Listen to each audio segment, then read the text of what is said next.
it's not like they really lose a lot by doing that. It's not like, oh, my OS betrayed me, I lost everything, I have to start over. It's Linux. You go to another Debian-based distro and you get to keep 95% of, if not 99%. It's not like there'll be this big rant. And also, it's nice to see the paid services. I know some people won't, and some people haven't been very accepting of the paid services that Canonical has introduced, Ubuntu One, and I believe that there's applications now or games for sale in the software centre. But I think if that assists Canonical in doing what it has to do, which is make money, if it wants to stay around, I think it's a great thing. And certainly from what I've seen, none of it is intrusively forced upon people. And Ubuntu One is a service. I believe it's still partly free as well, up to a certain amount of storage. If I could be wrong, Rusty, Roy. Do you know? I'm not sure. I use the KDE side. Have they implemented a KDE equivalent of that? And not because I look forward to it. Actually, I'm kind of afraid they'll try to kind of push something on me and say, "Come on, use the service." And I'll be a bit like Mandriva, and then I'll just think, "Oh, I'm just not coming here to just have another Mandriva." So. Well, I took up Ubuntu One quite early on. Obviously, I moved distros, but at the time when I was using Ubuntu on my main rig, I took Ubuntu One. It was in its very early stages of life, and I was an early adopter, if you want to use that term. But then when I moved away from Ubuntu, I didn't keep up with the project. But certainly, I mean, it did exactly what it said in the tin. It was a very good service, and there was a free element to it, as well as, I believe, a future planned paid element to it. I'll have to have a look at that, actually. That's one of the things I have mixed feelings about that Canonical's been doing lately. I don't have a problem with them doing these things in and of themselves. It's that, you basically have to be using Ubuntu, that they don't port it, that they don't make they port it to Windows, to iPhone, to... Yeah, I would have thought it would be in Canonical... Yeah, I would have thought it would be in Canonical's interest to have it available on as many platforms as possible, because at the end of the day, the service that people can pay for, the larger storage capacity, would be applicable to more customers, I would have thought. But and I've been seeing, as of late, Canonical doing things like that. It's like, well, we created this for here, and maybe we'll port it over there, but it's like... Then maybe it's an example of Canonical branching out into not just being a Linux provider, but being a service provider as well, and that service is sort of generic across whatever platform. One of the things they do now, I think they make more money from servers than from desktops, but I might be guessing here.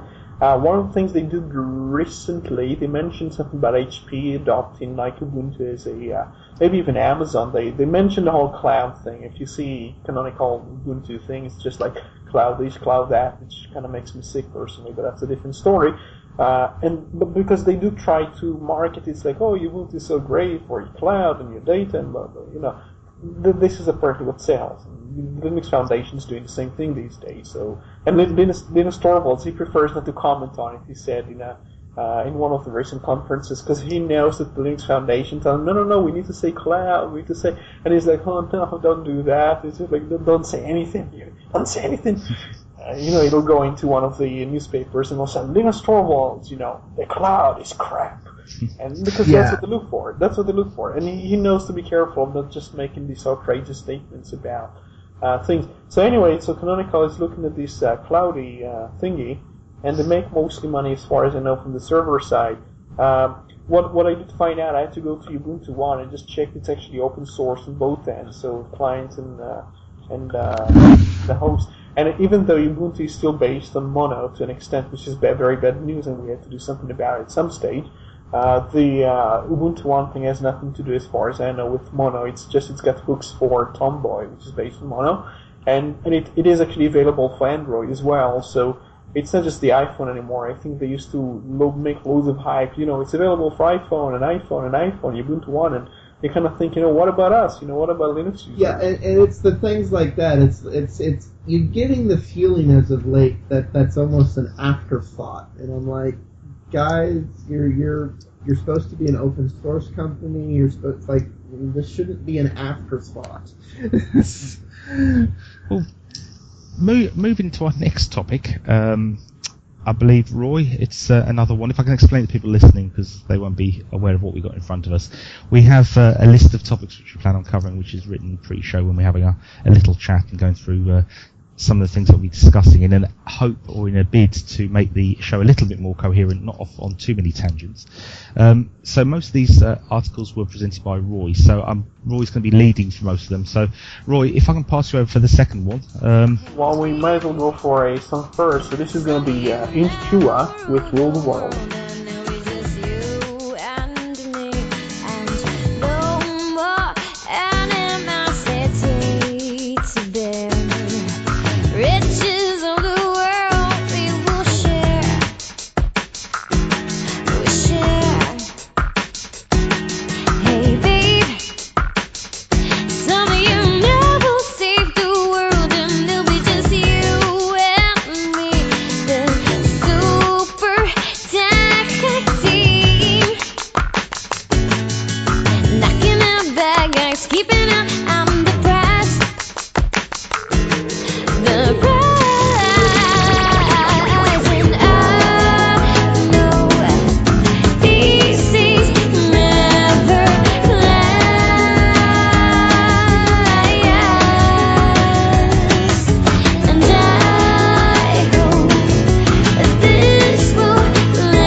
Thanks for staying with us, and like I said, I'll pass it over to Roy, and he's going to bring in the next topic.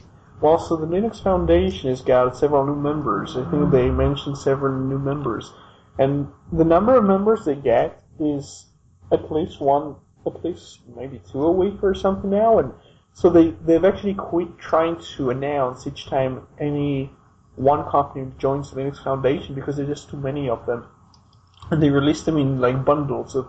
I think first they mentioned 3 of them, so-called, cloud providers, joining the Linux Foundation. That was last week. This week they announced 7 new members, and they call them like international members. That's the press release. Playing along the lines of, we're an international thing. We have like companies in Asia and companies in the States and Europe and all. They all basically join the same club. Which basically means they give an amount of money, I think, to the Linux Foundation to support development and being involved in developing the kernel or getting advice or something. So that's still going very well. I mean, Linux is a very, very strong project compared to many of the other open source projects going about. Android is still based on it. at least to the extent that they have to go upstream to Linux to get some of the support for drivers and devices and screens and stuff. So that's all I have to say about the Linux Foundation. Do you guys have anything to say about it?